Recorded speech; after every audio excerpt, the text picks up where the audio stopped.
ಎಲ್ಲರಿಗೂ ನಮಸ್ಕಾರ. ನನ್ನ ಹೆಸರು ಮಹೇಂದ್ರ ಕುಮಾರ್ HP ಅಂತ. ನಾನು ಸರ್ಕಾರಿ ಕೈಗಾರಿಕಾ ತರಬೇತಿ ಸಂಸ್ಥೆ ಮಾವಳಿಗೆ SMA ವರ್ಕ್ ಮಾಡ್ತಿದ್ದೀನಿ. ಇವಾಗ ನಾನು ನಿಮಗೆ ಎಕ್ಸ್ಪ್ಲೇನ್ ಮಾಡೋದೇನಪ್ಪ ಅಂತಂದರೆ, ಲೇಸರ್ ಮಿಷಿನಲ್ಲಿ ಏನೇನು ಪಾರ್ಟ್ಸ್ ಇರ್ತದೆ, ಯಾವ ಥರ ಯೂಸ್ ಮಾಡೋದು, ಮತ್ತು ಅದನ್ನು ಯಾವ ಥರ ಸೆಟ್ ಮಿರರ್ಸಲ್ಲಿ ಇರ್ತದೆ, ಯಾವ ಥರ ಸೆಟ್ ಮಾಡೋದನ್ನು ಪರಿಚಯ ಮಾಡ್ತೀನಿ. ಇದು power supply with UPS inbuilt battery. ಇದು ಮೇಲ್ಸು ಕನೆಕ್ಟ್ ಮಾಡಿರ್ತೀವಿ. ಅದಾದ ನಂತರ ಅಲ್ಲಿಂದ ಒಂದು ಏರ್ ಬ್ಲೋಯರ್ ಇರ್ತದೆ. ಇದನ್ನು ಚಿಲ್ಲರ್ ಅಂತ ಕರಿತೀವಿ.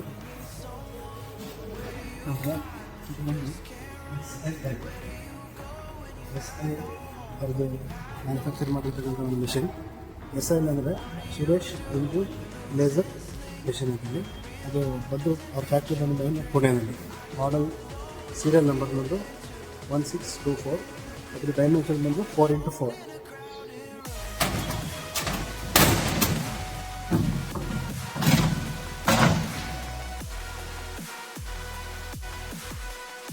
ಇದೊಂದು ಲೇಸರ್ ಮಿಷಿನ್ ಎಡಭಾಗ ಏನು ಪವರ್ ಸಪ್ಲೈ ಐತೆ, SMPS ಐತೆ, ಅದರ ಪ್ರೊಸೆಸರ್ ಇದೆ, ಎಲ್ಲ ಇಲ್ಲಿ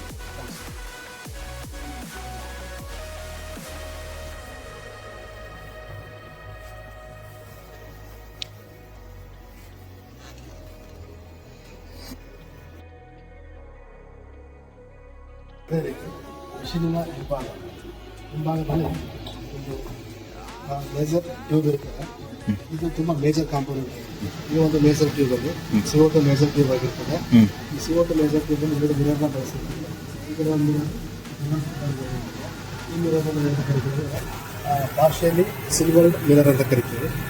ಇಲ್ಲಿ ಪ್ರೊಡ್ಯೂಸ್ ಆದಂಥ ಲೇಸರ್ ಇದರ ರಿಫ್ಲೆಕ್ಟ್ ಆಗಿ ಇಲ್ಲೊಂದು ಮಿರರ್ ಕೊಟ್ಟಿದ್ದೀವಿ ಒಳಗಡೆ. ಆ ಮಿರರ್ನ ಒಂದು ಆ್ಯಂಗಲಲ್ಲಿ ಫಿಕ್ಸ್ ಮಾಡಿರ್ತೇವೆ.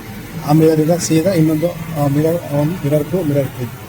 ಮಿರರ್ 1ಗೆ ರಿಫ್ಲೆಕ್ಟ್ ಆದಂಥ ಲೇಸರ್ ಬೀಮ್ ಮಿರರ್ 2 ಆ ಬೀಮ್, ಮಿರರ್ 2ಇಂದ ಮಿರರ್ 3. ಈ ಮಿಷಿನಲ್ಲಿ ಈಗ ನಾವು ಕಟಿಂಗ್ ಮಾಡೋ ಟೈಮಲ್ಲಿ ಸ್ಮೋಕ್ ಆಗ್ಬೋದು, ಡಸ್ಟ್ ಆಗ್ಬೋದು, ಅದೆಲ್ಲ ಬರ್ತದೆ. ಅದನ್ನು ಏನು ಮಾಡ್ತೀವಿ, 2 ಎಕ್ಸಿಟ್ ಫ್ಯಾನ್ ಬೇಕಂದ್ರೆ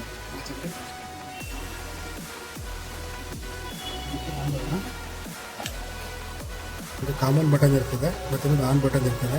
ಎರಡು ಬಟನ್ಗಳನ್ನ ಒಂದೇ ಸಾರಿ ಪ್ರೆಸ್ ಮಾಡಿ.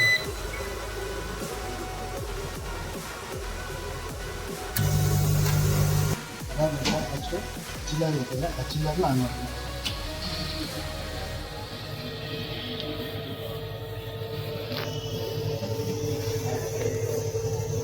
ಅದು ಮೇನ್ಸ್ ಪವರ್ ಕಾರ್ಡ್ ಇರ್ತದೆ. ಪವರ್ ಕಾರ್ಡಿಂದ ಕನೆಕ್ಟ್ ಮಾಡಬೇಕು. ಕನೆಕ್ಟ್ ಮಾಡಿದ ತಕ್ಷಣ ಮೇನ್ ಸ್ವಿಚ್ ಆನ್ ಮಾಡಬೇಕು. ಜೊತೆಗೆ ಇಲ್ಲಿ ಎಮರ್ಜೆನ್ಸಿ ಸ್ಟಾಪ್ ಇರ್ತದೆ. ಎಮರ್ಜೆನ್ಸಿ ಬಟನ್ ಸ್ವಿಚ್ ನಾವು ರಿಲೀಸ್ ಮಾಡಬೇಕು. ರಿಲೀಸ್ ಮಾಡಿದ ತಕ್ಷಣ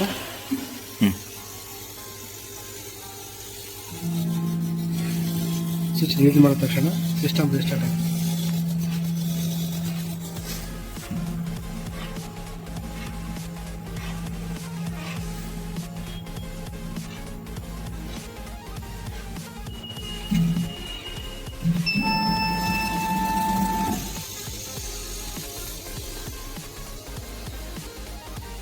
ನಂತರ ಇಲ್ಲಿ 4 ಸ್ವಿಚ್ ಕೊಟ್ಟಿದ್ದಾರೆ. 4 ಸ್ವಿಚ್ಚಲ್ಲಿ ಒಂದು ಮಿಷನ್ದು ಟ್ಯೂಬ್ಲೈಟ್ ಸ್ವಿಚ್ ಕೊಟ್ಟಿದ್ದಾರೆ. ಮತ್ತು ಇನ್ನೊಂದು ಸ್ವಿಚ್ ಕೊಟ್ಟಿದ್ದಾರೆ. ಎರಡು ಸ್ವಿಚ್ ಬಂದು ಎಕ್ಸಾಸ್ಟ್ ಫ್ಯಾನ್ದು ಲೇಸರ್ ಸ್ವಿಚ್. ಈ ಒಂದು ಮಿಷನಲ್ಲಿ ಇದು ಪೂರ್ತಿ ಡಿಸ್ಪ್ಲೇ ಆಗಿರ್ತದೆ.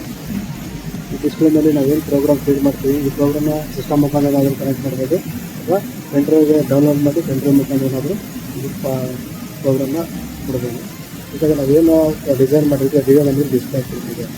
ಜೊತೆಗೆ ಇದರಲ್ಲಿ ಇದು RS ಕಾಣ್ತಿದೆ. ಆ 4000 ಕಿಲೋಮೀಟರ್ ಎಕ್ಸ್ಲರೇಷನ್ ಆಗ್ತಿದೆ ಮತ್ತು ಒಂದು ವೈ ಡೈರೆಕ್ಷನ್ ಕೂಡ ಗೋ ಮಾಡ್ಬೋದು.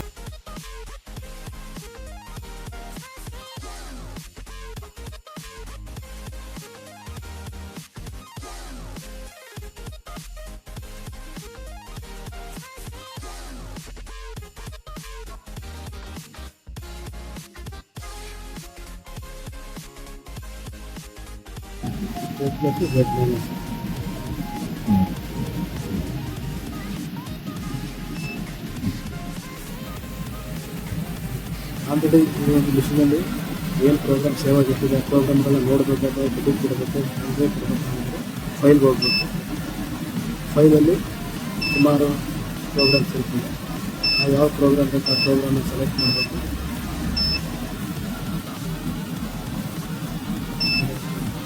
ಆ ಪ್ರೋಗ್ರಾಮಿಗೆ ಡಿಸ್ಪ್ಲೇ ಆಗ್ತದೆ. ಈ ಪ್ರೋಗ್ರಾಮ್ಸ್ ಇರ್ತದೆ. ಆ ಪ್ರೋಗ್ರಾಮ್ಸನ್ನು ಕ್ಲಿಕ್ ಮಾಡಿದಾಗ ನಾವೇನು ಪವರ್ ಕೊಟ್ಟಿದ್ದೀವಿ, ಏನು ಸ್ಪೀಡ್ ಕೊಟ್ಟಿದ್ದೀವಿ ಅದನ್ನು ಇಲ್ಲಿ ನೋಡ್ಬೋದು. ಅಥವಾ ನಾವೇನಾದರೂ ಚೇಂಜ್ ಮಾಡಬೇಕು ಅನ್ನೋದಾದರೆ ಆ ಪ್ರೋಗ್ರಾಮಲ್ಲಿ ಅಲ್ಲಿ ಸ್ಪೀಡ್ ಕೊಟ್ಟಿದ್ದೀವಿ, ಸ್ಪೀಡ್ ಜಾಸ್ತಿ ಮಾಡೋದಾಗಲಿ ಅಥವಾ ಪವರ್ನ ಜಾಸ್ತಿ ಮಾಡೋದಾಗಲಿ ಅಂದರೆ ಡೈರೆಕ್ಟಾಗಿ ನಾವು ಮತ್ತು ಸಿಸ್ಟಮ್ಗಳಿಗೆ ಸಾಫ್ಟ್ವೇರಲ್ಲಿ ಮಾಡೋ ಅವಶ್ಯಕತೆ ಇಲ್ಲ. ಡೈರೆಕ್ಟಾಗಿ ನಾವು ಇನಿಷಿಯಲಲ್ಲೂ ಕೂಡ ಚೇಂಜ್ ಮಾಡ್ತೀವಿ. 20 ಇದೆ, 30 ಇದೆ.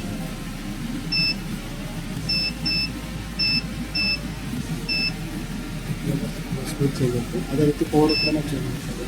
52 ಇದೆ ಪವರು, ಅದನ್ನು 80 ಪವರ್.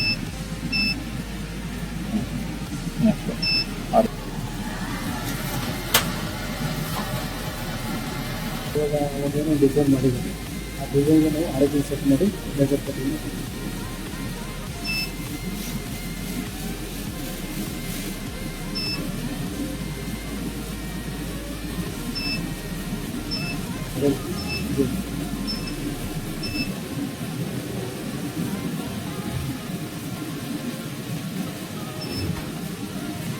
ಡೇಟಾ ಸೆಟ್ ಮಾಡೋದಿಲ್ಲ. ನಾವು ಆ ಲೇಸರ್ ಪಾಯಿಂಟರು ಮತ್ತು ನಾವು ಇಟ್ಟಿರ್ತಕ್ಕಂಥ ಮೆಟೀರಿಯಲ್ ಅದಕ್ಕೆ ಹೈಟ್ನ ನೋಡಬೇಕಾಗಿಲ್ಲ. ಮಿನಿಮಮ್ ನಮಗೆ ಇದರಲ್ಲಿ 5 mm ಅಥವಾ 4 mm ಮೆಟೀರಿಯಲ್ಗೂ ಮತ್ತು ನಾಸಲ್ಗೂ 4 mm ಹೈಟ್. ಅದಾದ ನಂತರ ಇಲ್ಲಿ ಆರಿಜಿನ್ ಮತ್ತು ಬಾಕ್ಸ್ ಅಂತ ಇದೆ. ಫಸ್ಟು ಆರಿಜಿನ್ ಪ್ರೆಸ್ ಮಾಡಿ ಬಾಕ್ಸಲ್ಲಿ ಪ್ರೆಸ್ ಮಾಡಿ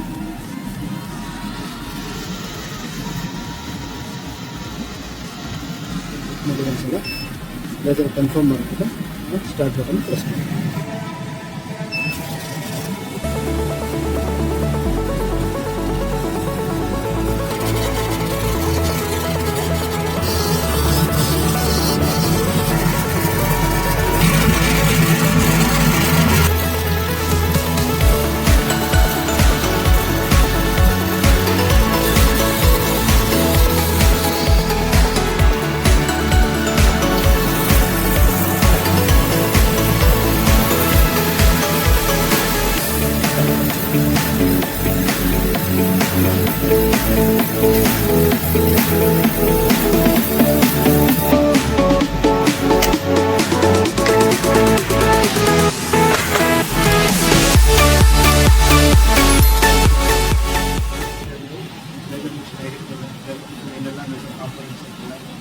ಯಾವುದಾದ್ರು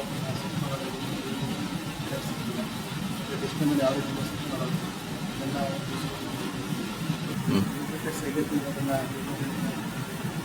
ಎಲ್ಲ